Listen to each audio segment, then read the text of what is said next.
اقسم بالله الواحد تعب من كلمة كل ماتش او كل مباراة نهاية الشوط الاول باداء كارثي للاعيبة النادي الاهلي اللي بتقبض بالملايين. الله اكبر الله اكبر، ربنا يدي لكل واحد برزقه، بس اقسم بالله اللعيبة ما بتلعبش بربع الفلوس اللي بتاخدها.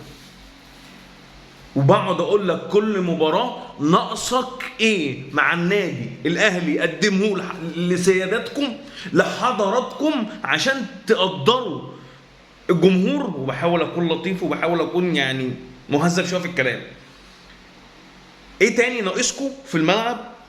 ايه تاني ناقصكم في المستحقات؟ ايه تاني ناقصكم من اداره النادي الاهلي تقدمه لكم؟ ايه تاني ناقصكم اصلا في المرتب اللي انتوا بتقبضوه مع النادي الاهلي عشان تنزلوا تقدموا اداء في الملعب قدام بتروجيت؟ مع احترام البتروجيت اللي مقدمه موسم استثنائي وفريق بيلعب كوره وفريق احنا عارفين ومتوقعين ومتاكدين ان هو ممكن يلعب ويقدم وينفذ حاجه قدامك وانه ممكن يحرجك. وقد كان. هتعمل حاجه الشوط الثاني؟ اشك انك تعمل حاجه الشوط الثاني، بس اتمنى ويا عم يسترب، يا عم يسترب، ده رابع مباراه لحضرتك. اتمنى اشوف شغل في الملعب. مش حاسس ان انا شايف لك حاجه في الملعب. اتمنى اشوف حاجه في الملعب.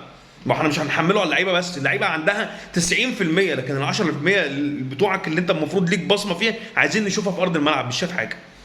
نتمنى نشوف.